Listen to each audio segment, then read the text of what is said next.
நிகழ்வுக்கு தலைமையேற்று நடத்தி கொண்டிருக்கக்கூடிய அன்புக்குரிய சூர்யா அவர்களே, இங்கு முன்னிலை வைத்துக் கொண்டிருக்கக்கூடிய என்னுடைய அன்புக்குரிய அண்ணன் மாண்புமிகு இந்து சமய அறநிலையத்துறை மற்றும் சென்னை மாநகர வளர்ச்சியாளர்களுடைய தலைவர் அண்ணன் பி கே சேகர் பாபு அவர்கள்,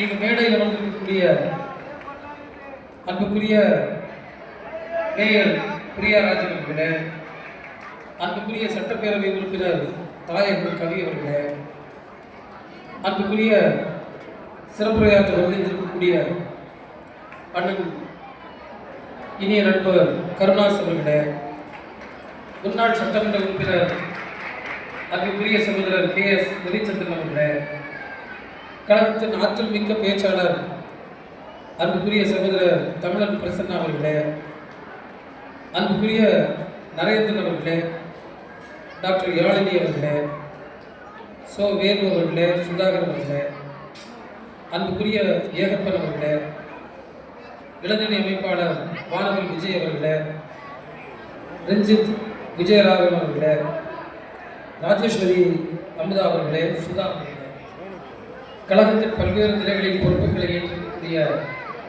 அன்புக்குரிய நண்பர்களே, இங்கு திறனாய் கூறியிருக்கக்கூடிய சகோதர சகோதரிகளே, உங்கள் அத்தனை பேருக்கு முதற்கண் நன்றி வந்த வணக்கத்தை நான் குறித்தாக்கிக் கொள்ளுகின்றேன். அன்புக்குரிய அண்ணன் சேகர்பாபு அவர்கள் இந்த சிறப்பான நிகழ்வை இங்கு நடத்தி சமூகத்திலே விழிப்பு நிலையில் வாழ்ந்து கொண்டிருக்கக்கூடிய ஏழை எளிய மக்களுக்கு பல்வேறு நலத்திட்ட உதவிகளை தொடர்ந்து செய்து வருகிறார். நம்முடைய மாண்பு அமைச்சர் அண்ணன் சேகர்பாபு அவர்கள் விழாவுக்கு அழைக்கின்றார் என்று சொன்னாலே அது விழா இல்லை, அது திருவிழா தான்.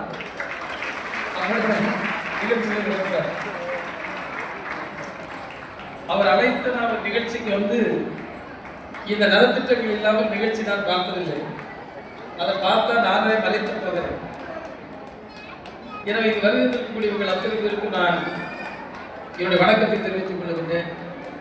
இன்றைய தினம் இந்த நிகழ்ச்சி நம்முடைய அன்பு தலைவர், நம்முடைய முதல்வருடைய அருந்தவ முதல்வர், நம்முடைய துணை முதல்வர்களுடைய பிறந்த நாளை நிறைவு கூறுகின்ற விதத்தில், அவருக்கு வாழ்த்துக்களை தெரிவிக்கின்ற விதத்தில் இந்த விளிம்பு நிலை மக்களுக்கு உதவித்தொகை வழங்குகின்ற கழகத்தின் நிகழ்ச்சி இங்கு நடைபெற்றுக் கொண்டிருக்கிறார்.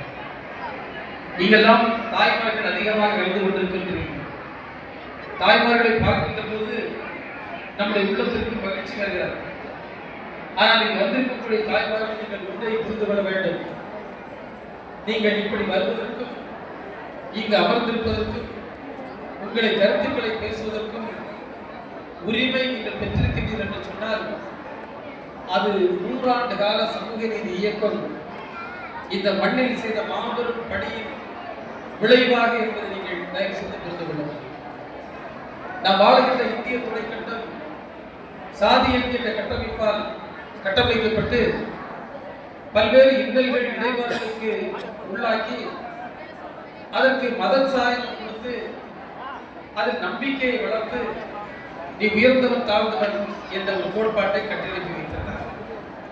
அது மட்டுமல்ல, பெண்கள் என்றால் அவர்கள் யாராக இருந்தாலும் எந்த சமூகத்தை சார்ந்தவராக இருந்தாலும் அவர்கள் ஒரு மனித பிறவியாகவே அன்றைக்கு எடுத்துக்கொள்ளவில்லை.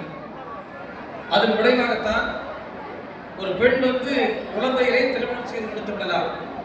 குழந்தை திருமணம் அன்றைக்கு இருந்தது. அந்த பெண்ணுடைய விருப்புக்கோ வெறுப்புக்கோ அங்கு இடமில்லை. தனக்கு கணவராக தேர்வு செய்யப்பட்டிருக்கிறவன் யார், என்ன பின்னணியை கொண்டவன், எந்த வயதை சார்ந்தவன் என்பதை தெரிந்து கொள்ளக்கூடிய உரிமை அந்த பெண்ணுக்கு இல்லை. அது மட்டுமல்ல, குழந்தை அதை தெரிந்து கொள்ளக்கூடிய பக்குவத்திலும் அது இல்லை. அதை இந்த சமூகம் ஏற்றிருந்தது. அந்த குழந்தையாக திருமணம் செய்து கொடுக்கப்பட்ட பெண்ணினுடைய கணவன் எந்த வயதிலும் இருக்கலாம். அவன் இறந்து விட்டால் அந்த சிதையிலே அந்த பெண்ணையும் எரித்து விடுவார்கள். இல்லை என்றால் அவர் கைப்பண்ணாக காலந்தூராக வாழ வேண்டும்.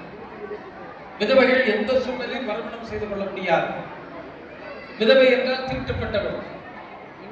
அதுபோல் அவருடைய கல்வி உரிமை இல்லை, வெளியிலே வருவதற்கு உரிமை இல்லை, சொத்துக்களை தங்களுக்கு உள்ளாக்கிக் கொள்வதற்கு உரிமை இல்லை, சமூக தலைமை ஏற்பதற்கு உரிமை இல்லை. இவை எல்லாவற்றிலும் மிகப்பெரிய கொடுமை தேவதாசி முறை என்று இருந்தது. இன்றைக்கு வட இந்தியாவில் பல மாநிலங்கள் இருக்கிறது. அங்கு பெண்கள் விலை மாதர்களாக விற்கப்படுவார்கள் அல்லது கோயிலுக்கு அர்ப்பணிப்பு செய்யப்படுவார்கள்.